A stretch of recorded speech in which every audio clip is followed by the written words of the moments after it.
All right, everybody, welcome to this segment of Sit Down with the Boss. First of all, go to Crime Family TV, number 1 and 2.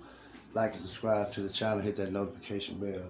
Today, we got a special guest in the building. Give a little introduction and let them know who you are. What's going down? It's your boy Leo, aka Nook, man. One of those, man. You know who I am. A lot of people already know. Like, I ain't got to do all the extra introduction shit. If you know me, you know me. If you don't, you about to. All right. Now, where's the true player from as a youngster? Where did you grow up at?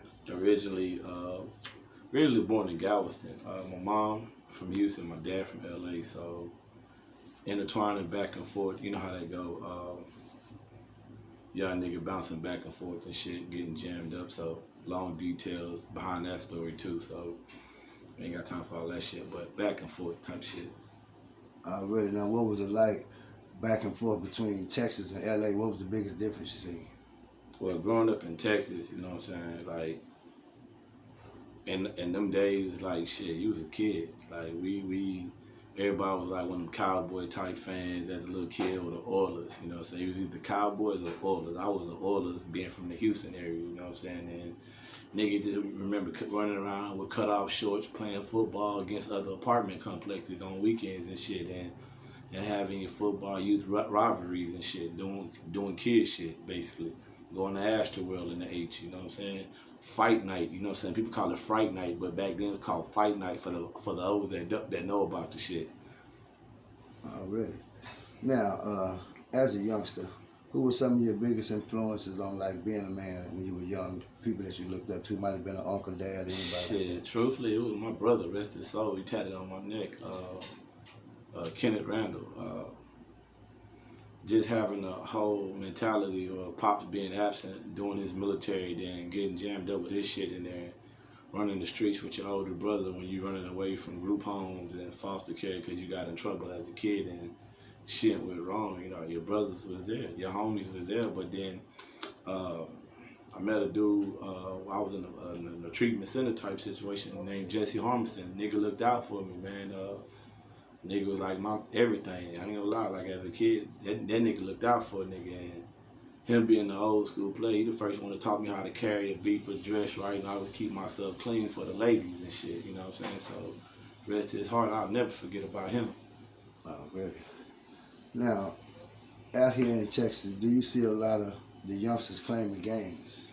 Man, that's the new wave, basically, man. Like, the gang culture compared to Texas to LA, let's not get this shit twisted, man. In LA, that shit that niggas do in Texas is not glorified, bro. Like, you not gonna sit there and tell a nigga pull up in LA and don't expect a nigga to pull up. In Texas, a lot of niggas do that shit and get away with it. Like, a lot of niggas claiming gangs that don't even know the fucking history, don't have no background, don't got nobody that you can actually call on the phone and vouch for you. You can't be telling me your bylaws, who your big homie is, like what your set claim for, what's your 21. A lot of niggas, when you tell them what's up down mood, they look at you like, what? You know what I'm saying? But they don't understand what that actually stands for. But I ain't gonna preach on here. But a lot of niggas they doing it because that was the culture for them. Like, a lot of these young niggas grew up in that era watching Lil Wayne and all that shit. When that shit take off, then next thing you know, everybody and their mama want to throw on a red rag. Really? Now, in Corpus alone, when did you start seeing a whole lot of youngsters start popping out claiming bloods? Shit, after the Lil Jon era, after the Get Crunk era, when that Gucci Man era hit, like let's be stiff with it. When Gucci Man first hit, that's when a lot of niggas start screaming they bloods and this and they blood that and slime this or Paru that and yada yada this that and the third. But they was only doing that here. When you go to other cities and shit, them niggas were civilians. Them niggas not carrying that same attitude. Them niggas not claiming that same tone in their voice. Niggas go to Houston, they go to certain hoods and shit. Them niggas dressing like they college prep niggas in. Like they come on, man, that shit funny. Yeah. Now, is the gang culture from Texas respected in Cali? A lot of niggas are. Like, I ain't gonna sit there and just say niggas in Texas don't have that love from LA. It's a lot of niggas in LA that can vouch for niggas in Texas in certain cities that they know are certified. You know what I'm saying? But it's a lot of niggas that's out here claiming shit from LA that don't have no LA ties and don't have no LA respect. You know what I'm saying? And you can't do that in the motherland. That'll get your noodle peeled back quick. Niggas will pop your top off on point, nigga. You go to the wrong hood and say the wrong shit, nigga, you not leaving. Your ass just got a toe tag. But you know what I'm saying? Like, it's niggas in Texas that are LA official. And then there are niggas in Texas that claiming LA shit and get their ass killed if they go to LA doing that. And that's straightforward, homie. Really? Now, why do you think so many of these youngsters want to be gang so bad? Shit, look at what's going on in the government, my nigga. Ain't shit really popping off. What's going on? Hip hop. The whole fucking culture. Football. This is all we showing these young black brothers. Basically. But we not talking about these black colleges that got a lot of great programs going on where brothers are becoming doctors and lawyers. We not glorifying that. We glorifying the gangs, the guns, and the chains and shit. Niggas sip and serve. You know what I'm saying? We not glorifying the niggas that's walking the stage with an education, getting ready to go back and build something for his community. Every black rapper that sit there and do something major for their community, they've been bumped off damn near. Mm-hmm. You know what I'm saying? Rest in peace to a nigga Dolph too. You know what I'm saying? That's just some real shit. We knocking off niggas that's doing shit in their own communities, man. Like, we giving back and niggas getting killed for giving back. Yeah. Like, nigga, when niggas gonna grow up? Yeah. We losing. We the ones losing because we doing it to ourselves. It's self-inflicted wounds. And ain't no real niggas that like the OGs is really not stepping up and saying nothing no more because a lot of the OGs is tired of sitting there dealing with these youngsters because they ain't got no motherfucking respect. Man, that was my next thing. I was talking to a youngster the other day and I told him, you can look at the rappers like King Von and Mo 3. I can't really say on Von, I got on Von today, but I remember Mo 3 saying fuck the OGs, you know. The ones that saying this, they don't get the guidance that the OG would have gave them to live longer. They missing out when they disassociate themselves from their history and from their OGs. But see, shit, that's the difference between now and then OGs. Niggas like, niggas can say what they want to about gang culture back then, but gang culture wasn't all bad because some gang culture, like we grew up, nigga, it was discipline. It was structure. Nigga, like, the gangs, the older homies wanted the niggas to go to school, play sports, and try to get out the streets, nigga. Like, nigga, bro, skip school, do something wrong, and the older homie caught you. Nigga, you gonna get taxed, or you gonna catch one. They gonna line you up for this, for fucking off in school. Nigga, like, go get your books in first, then come out here and do that if you want to after.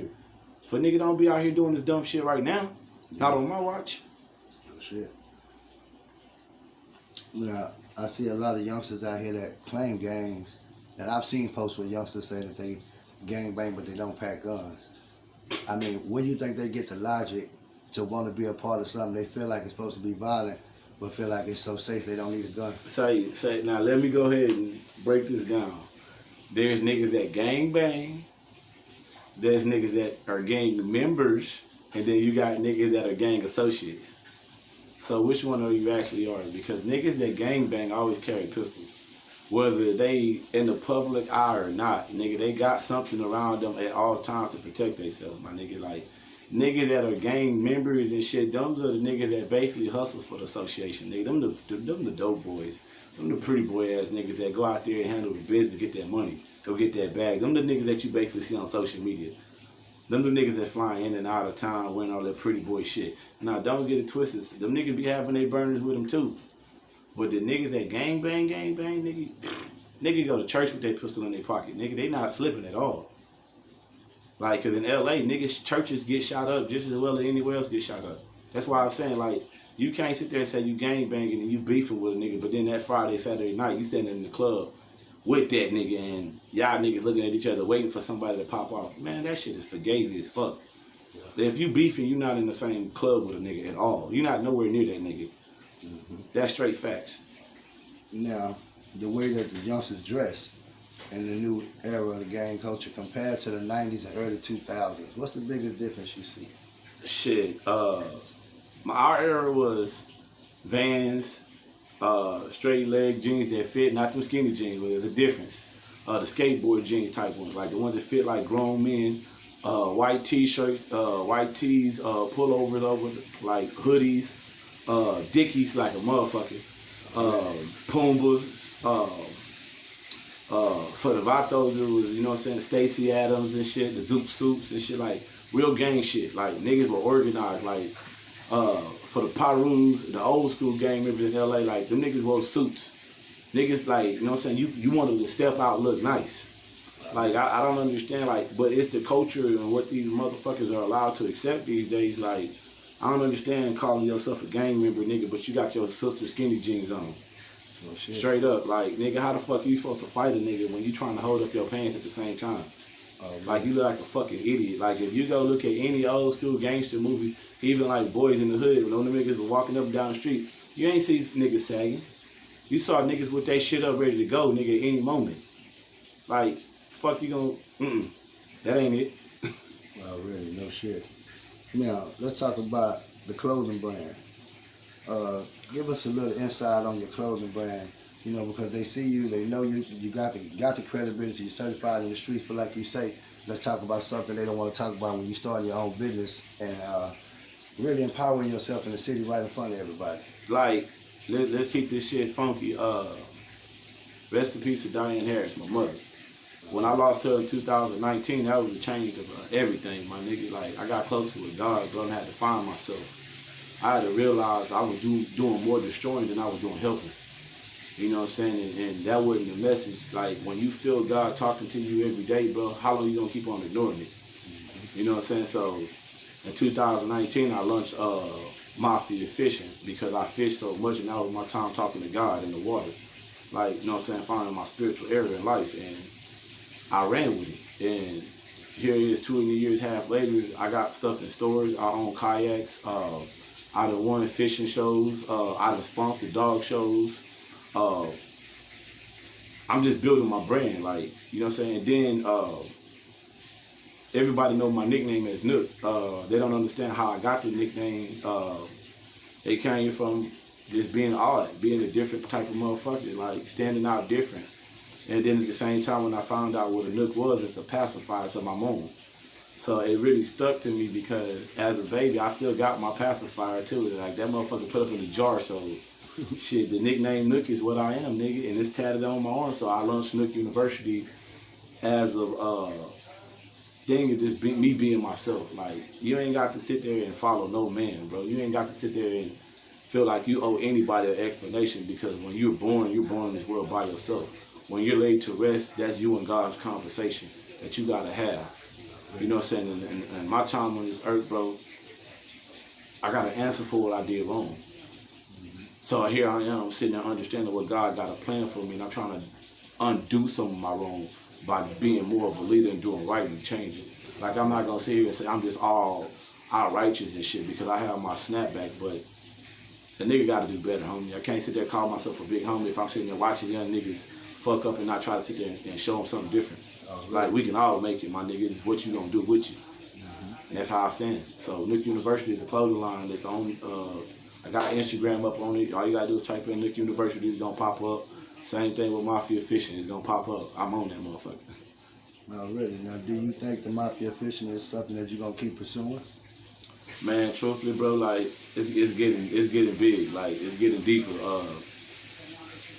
Definitely would just me out there fishing much as I'm doing, man. Like, the community see it. People reaching out to me every day trying to get fish from me. People trying to go fishing with me. I do have my guide license for kayaking, and I do have my guide license for wading. So I am able to take people out and teach them how to wade and teach them how to kayak. Like, a nigga like fishing, I'm good with my hands. Like, a nigga should have stayed in arts and craft growing up, shit, I guess. Oh, really? Now, where can they find some of your merchandise, like right now? They want to come on, because they can come in and comment, and you have to go back and check the comments. Shit, basically merchandise can be bought at Causeway Bait and Tackle for Mafia Fishing, because I'm at their stores now.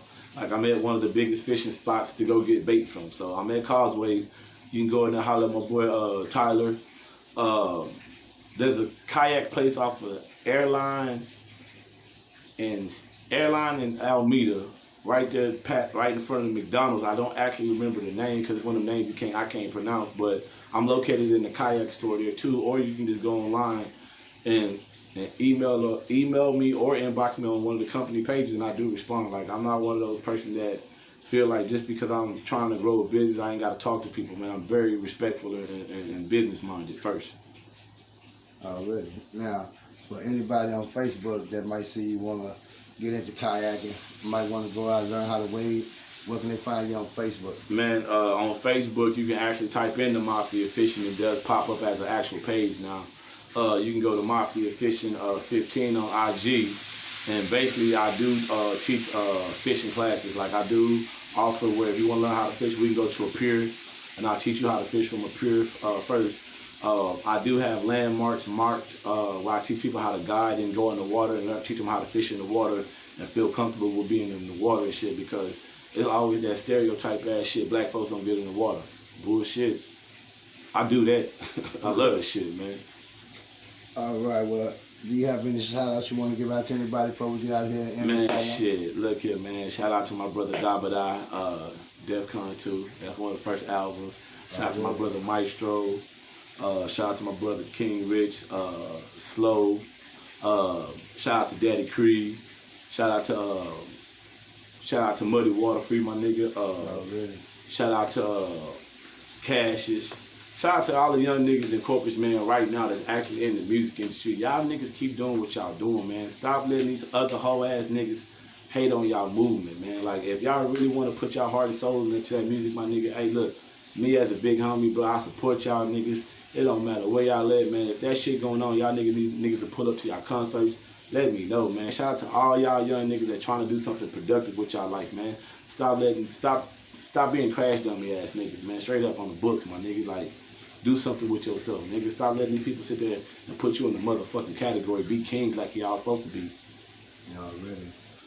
Everybody, y'all go to their channel, like and subscribe to their channel, hit that notification bell. If you got any questions about Mafia Fishing or you want to talk to Leonard about everything, come hit the comment section, man. Leonard, come in the comment section and talk to you, man. Anything else, go to Facebook, look up Mafia Fishing. You can check him out, Leonard Harris, man. He's certified in these streets. Free muddy water, free Drake Nitty. And for right now, Leonard Harris is set down with the boss. Yeah, man. Y'all know what it is. Peace.